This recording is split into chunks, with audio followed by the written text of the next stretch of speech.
మనం ఐడెంటిఫై చేసినాం. ఇవన్నీ కూడా మరి ప్రభుత్వానికి కూడా తెలుసు, వెంటనే అరెస్ట్ చేయాలి. వాళ్ళు ఏమన్నారు, నా పక్కలకు వస్తే ఫామ్ హౌస్ రాసిస్తా అన్నారు.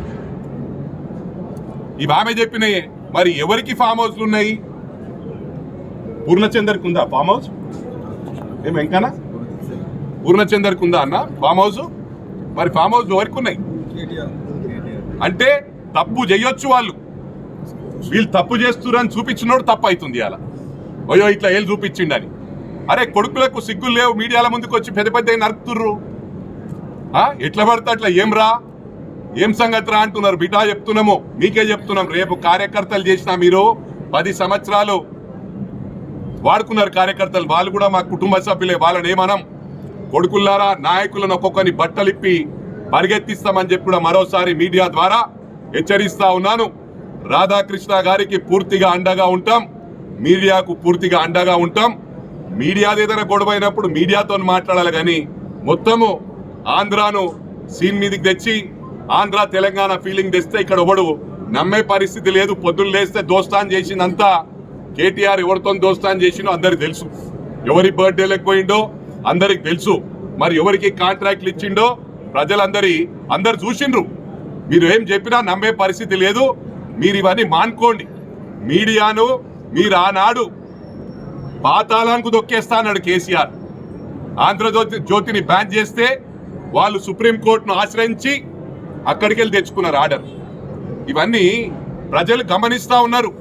ఇవాళ ఒక్క మీడియా కాదు, ఇంకా చాలా మీడియాలనే వాళ్ళు ఇట్లా అంటున్నారు. అరే దమ్ముంటే టైం ఇరా, మేము వచ్చి నిలబడతాం. నీ దమ్ముంటే టైం ఇయ్యి, ఆ టైంకు మేము నిలబడతాం. మైనంపల్లి హనుమంతరావు మా కార్యకర్తలం వచ్చి నిలబడతాం. ఎవరు కాదు, మేమే వస్తాం. మీ దమ్ముంటే మీరు ఎంతమంది వస్తారో రండి. మీరు టైం పెట్టుండ్రి. మీకు చేతనైతే మమ్మల్ని ఎదుర్కోర్రి. ఫస్ట్ మీడియాకి ఏమైనా కావాలంటే ఫస్ట్ మమ్మల్ని దాటెళ్ళాలని చెప్పి కూడా ఈ సందర్భంగా మరి వారిని హెచ్చరిస్తా ఉన్నా. ఈ పిచ్చి మాటలు మానుకొని మీరు దోసుకున్నాయి చాలు, దాచుకున్నాయి చాలు, అప్పులు చేసింది చాలు. అప్పులని చేసిరు మీరు. మేము మంచి ఉద్దేశంతో మేము కార్యక్రమాలు చేద్దామనుకున్నాం. అయినా కూడా మాకు ప్రజలు 5 years మ్యాండేట్ ఇచ్చిండ్రు.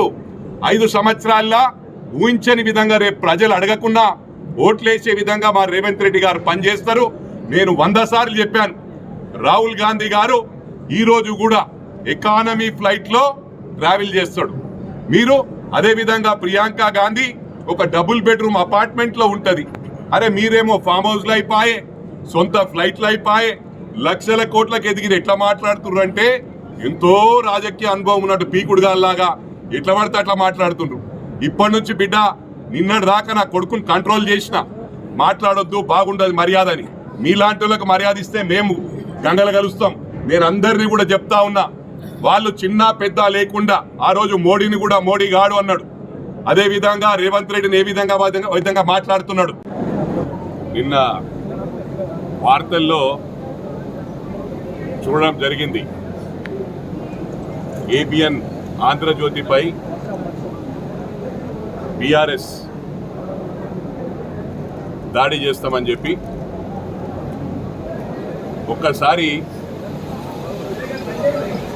గమనించాలి. దాడి చేసిన వాళ్ళు ఎందుకంటే గతంలో తెలంగాణ ఉద్యమంలో అందరినీ వాడుకొని 10 సంవత్సరాలు గేట్ లోపలికి కూడా రానియని సంగతి అందరికీ కూడా తెలుసు.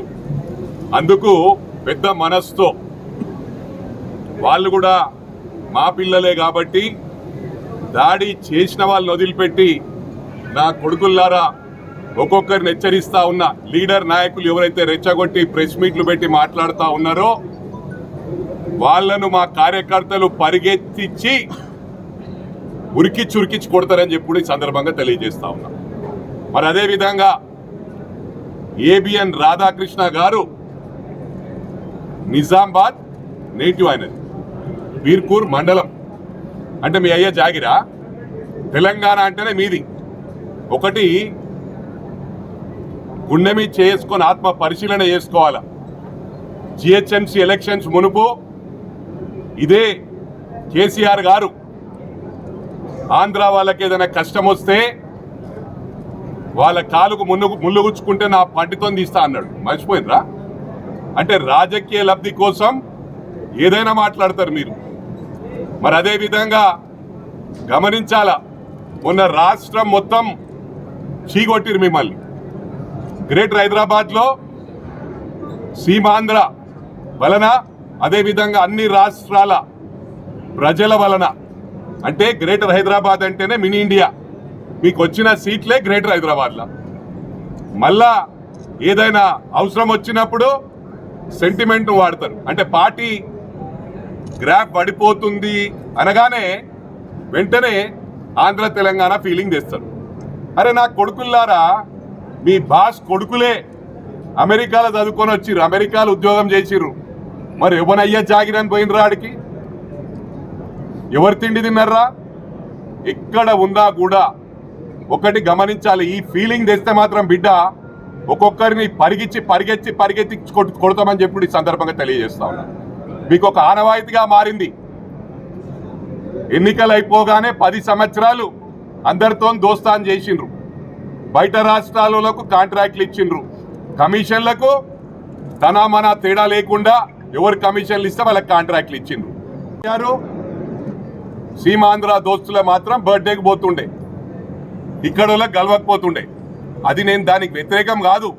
అందరం కలిసిమెలిసి ఉండాలంటున్నాం. మాకు కులం ఫీలింగ్ లేదు, మతం ఫీలింగ్ లేదు, రాష్ట్రం ఫీలింగ్ లేదు. మనమేమో ఇతర రాష్ట్రాలలో బతకబోతాం. అక్కడ 10-15 సంవత్సరాలకే సిటిజన్షిప్ ఇస్తారు. మరి ఇదే విధంగా మీరు కొనసాగితే మన భారతదేశంలో కానీ, తెలంగాణ వాళ్ళు కానీ, ఏపీ వాళ్ళు కానీ, ఇతర రాష్ట్రాల వారు బయట దేశాలలో మ్యాక్సిమం ఉన్నారు, మెజారిటీ పర్సంటేజ్ ఉన్నారు. మరి వాళ్ళను ఇదే ఫీలింగ్ వస్తే మరి అక్కడ పరిగెత్తించి మనలను కొడతారు. అంటే కొట్టిపిచ్చుడు చోకుందా మీకు? అంటే ఎప్పుడు విడగొట్టే ప్రయత్నమే. కులాల వారీగా విడగొట్టిండ్రు, మతాల వారీగా విడగొట్టిండ్రు, రాష్ట్రాల వారీగా విడగొట్టిండ్రు. ఇంకా సరిగ్గా నిద్రపోతలే. అయినా తెలంగాణ పేరు మీద, టీఆర్ఎస్ పేరు మీద ప్రభుత్వం వచ్చినాక మీ సార్కు పెద్ద ఆశలు కలిగినాయి. ప్రైమ్ మినిస్టర్ అయిదామని తెలంగాణ సెంటిమెంట్ పక్కకు పెట్టి టీఆర్ఎస్ పార్టీని తీసేసి బీఆర్ఎస్ చేసిండు. భారతీయ తెలంగాణ రాష్ట్ర సమితి, అంటే తెలంగాణ రాష్ట్ర భారతీయ రాష్ట్ర సమితి. ఆ భారతీయ రాష్ట్ర సమితి చేసి మహారాష్ట్రాల వాళ్ళ ఉసురు కూడా తాకుతుంది మీకు. మొట్టమొదటి నుంచి బీజేపీని విడవని వారు, కాంగ్రెస్ను విడవని వారు, పుట్టినప్పటి నుంచి ఒకటే పార్టీలు ఉన్న వాళ్ళని కూడా బ్రెయిన్ వాష్ చేసి ఆశలు కలిగించి వాళ్ళ నోట్ల మన్ను పోసిండ్రు. వారు రాజకీయ బతుకులో మన్ను పోసిరు అని చెప్పి కూడా ఈ సందర్భంగా మనవి చేస్తా ఉన్నా. మహారాష్ట్రలో ఎంతో మంది దగ్గర డబ్బులు తీసుకురు పదవులు ఇస్తామని.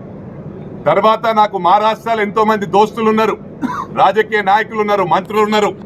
వాళ్ళే ఫోన్ చేసి చెప్పడం జరిగింది. సెల్ ఆఫ్ చేసుకున్నారు కొడుకులు, దాచుకొని తిరిగిండ్రు. ఏంది పరిస్థితి? బీఆర్ఎస్ మీరే పెడతారు, టీఆర్ఎస్ మీరే పెడతారు, అందరం ఒకటే అంటారు. ఆంధ్రోలకు ఏదైనా అయితే వాళ్ళ కాలుకు ముళ్ళు గుచ్చుకుంటే నా నోటితో తీస్తా అన్నాడు. అవన్నీ మర్చిపోయి ఇవాళ మళ్ళా పార్టీ గ్రాఫ్ పడిపోతుందంటే సెంటిమెంట్ను వాడుకుందామని ప్రజలందరూ గమనిస్తున్నారు. ప్రజలందరికీ తెలుసు రాధాకృష్ణ గారు నేటివ్ ఆఫ్ తెలంగాణ. మరి మీరే చెప్తున్నారు కదా, మేము ఎప్పుడో వెల్మోలో బీహార్కి వెళ్ళి వచ్చినామని. అంటే మీరు రాగానే మీది అయిపోయిందా?